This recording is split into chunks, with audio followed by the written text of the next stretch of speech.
sudah diterjang, peraturan sudah diabaikan, dan akhirnya terjadi sebuah kecurangan yang luar biasa. Dan ini kezaliman terhadap bangsa dan rakyat Indonesia. Oleh karena itu setelah kami diskusi, menelaah dengan kacamata perspektif daripada keagamaan, hati nurani, serta nilai-nilai agama yang kita anut, ternyata memang ini sudah luar biasa, saatnya kita harus bersuara.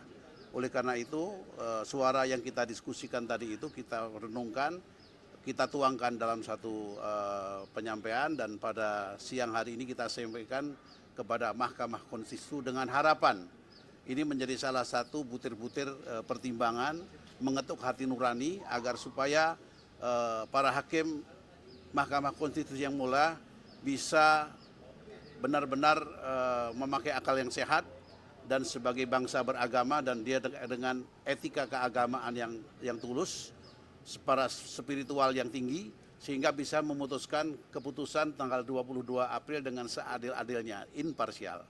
Dan itu adalah merupakan satu momentum para hakim dari kacamata agama, bahwa kalau dia memutuskan seadil-adilnya dan imparsial, maka dia akan mendapatkan pahala beratus-ratus tahun selama bangsa ini yang kena efek daripada putusan tanggal 22 itu. Selama itu pula para hakim agung, para hakim Mahkamah Konstitusi yang mulia itu akan mendapat pahala yang luar biasa di mata Allah SWT. Manakala tanggal 22 itu memutuskan sesuatu yang ternyata mengecewakan dan berpihak kepada kezaliman, maka dia juga akan mendapat dosa yang sangat panjang dan bertumpuk-tumpuk. Itu sangat luar biasa, sangat menakutkan. Oleh karena itu dengan ini kita mengetuk hati langit kepada Allah SWT, dan supaya para hakim Mahkamah Konstitusi itu hatinya luluh, hatinya bisa lembut, mengikuti kebenaran dan keadilan. Ini saja yang bisa kita sampaikan. Supit.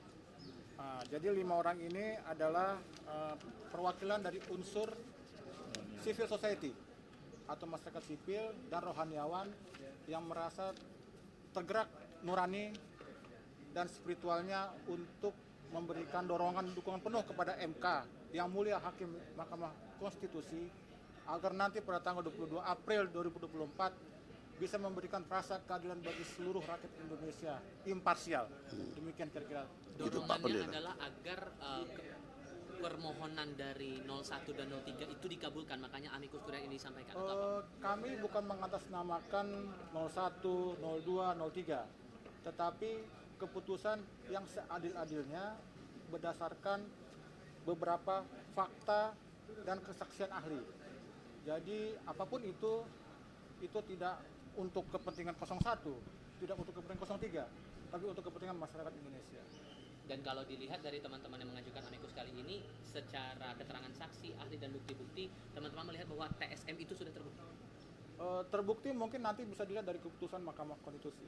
Tetapi dari jalannya persidangan, teman-teman bisa melihat beberapa kesaksian ahli, bahkan dari guru besar pun sudah menyuarakan hal tersebut. Jadi ini harus bisa mendorong nurani hakim yang mulia Mahkamah Konstitusi untuk memberikan keputusan yang adil. Karena kami merasakan ada sesuatu yang tidak beres dalam proses demokrasi dan Pilpres 2024 yang sudah kemarin kita jalani. Saya tambahkan sedikit. Ya, silakan. Jadi bukti-bukti yang sudah disampaikan di dalam persidangan itu ternyata banyak sampai sekarang yang tidak dijawab oleh pihak 02, sehingga itu menjadi bahan pertimbangan, ya kan. Jadi tidak ada yang dijawab, disangkal hanya sedikit. Artinya semua seperti itu terbukti berarti kan. Jadi kita tidak melihat itu, tapi kita melihat bahwasannya kita ingin Mahkamah Konstitusi, hakim yang mulia ini bisa memutuskan secara imparsial dan berpihak kepada kebenaran, itu saja. Ya. Akan disampaikan, karena tidak batas waktunya untuk menerima masih dibuka. Jadi akan disampaikan saja. Ya, karena yang lain-lain sudah dibacakan, ini akan menjadi catatan yang disampaikan. Saya kira begitu. Ya.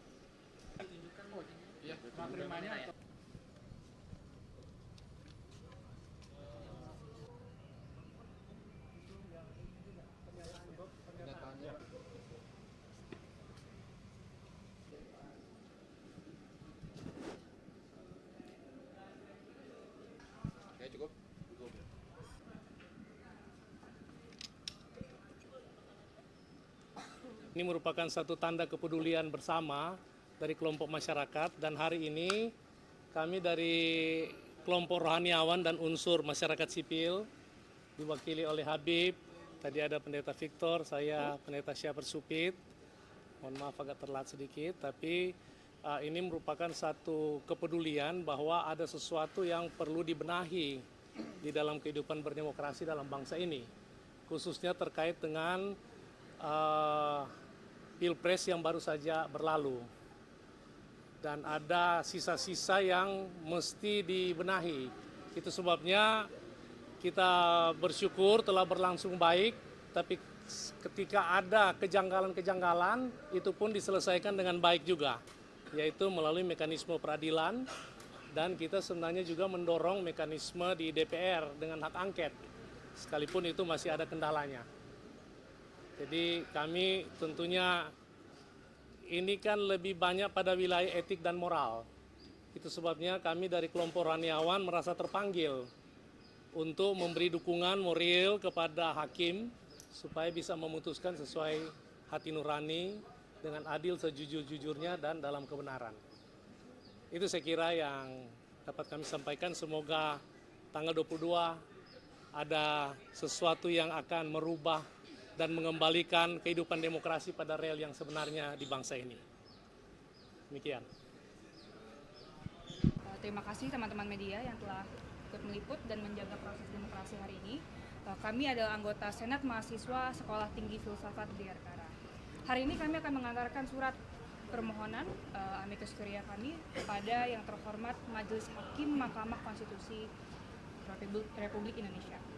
Dalam surat kami mendukung permohonan dari pemohon dalam perkara perselisihan hasil pemilihan umum presiden dan wakil presiden tahun 2024. Ada 3 poin yang perlu kami angkat. Pertama, kami sebutkan bahwa pemilu 2024 telah memunculkan wajah penyalahgunaan kekuasaan yang dilakukan oleh Pak Jokowi Widodo. Paling terpenting, kita lihat dari putusan 90 MK tahun 2023 telah terlihat adanya penyalahgunaan dari Badan Eksekutif. Dan perlu kita ingat bahwa semangat dari Republik itu tidak hanya penggunaan penguasaan dari yang penguasa kepada yang tidak berdaya atau rakyat, tapi Republik harus dibimbing dan juga diupayakan untuk kepentingan seluruh rakyat. Maka yang kami lihat di sini dengan adanya penyalahgunaan kewenangan dan pengambilan kewenangan yang sebenarnya terletak di Badan Legislatif sudah menunjukkan bahwa Badan Eksekutif yaitu Pak Presiden Joko Widodo telah berikut campur untuk menaikkan anaknya dan juga pasangan yang dia favoritkan untuk menjadi presiden dan wakil presiden. Kedua adalah permasalahan tentang etika. Guru besar kami di SF Bayangkara, Profesor Romo Frans Manjuseno, yang menjadi salah satu saksi ahli di persidangan MK hari ini, telah menjabarkan beberapa asas-asas etika yang tampaknya aksen ya dalam proses pemilu hari ini tahun ini. Tapi ada satu poin yang perlu kita tambahkan, yaitu tentang maksim atau pikiran leluhur yang melekat pada semua individu. Bahwa menurut Immanuel Kant, yaitu pemikir filsafat, mengatakan bahwa apa yang bisa dilakukan dan tidak bisa dilakukan oleh individu itu berangkat dari sebuah pikiran leluhur yang bisa diuniversalisasikan dan diaplikasikan kepada semua orang. Dan menurut saya ada satu pikiran leluhur yang Pak Jokowi sendiri bisa mengerti tetapi tidak ia lakukan, yaitu adalah asas ketidakcurangan. Maka menurut saya sebagai seorang individu dan seorang yang memiliki keluarga sendiri yang memiliki kepentingan kelompok, ia sendiri tidak menginginkan jika kelompok dan kepentingannya dicurangi. Maka saya memohon agar Majelis Hukum dan Hakim di Mahkamah Konstitusi dapat melihat bahwa pikiran luhur ini tentang kesetaraan, tentang transparansi, proses demokrasi, dan juga asas ketidakcurangan harus tetap diprioritaskan. Dan yang ketiga, kami memohon kepada hakim-hakim Mahkamah Konstitusi Republik Indonesia untuk mencegah dan memberhentikan praktik-praktik pemusatan kekuasaan di eksekutif. Kita telah lihat pada putusan 90 Mahkamah Konstitusi, kekuasaan sudah terlalu berpusat kepada eksekutif dengan adanya pengambil alihan wewenang legislatif dan pembajakan kekuasaan Mahkamah Konstitusi. Kami mohon agar para hakim mengembalikan rasa percaya warga negara, rasa percaya kami rakyat kepada institusi-institusi hukum Indonesia agar tidak ada lagi pemecahan dan polarisasi antara masyarakat. Itu saja dari kami. Terima kasih.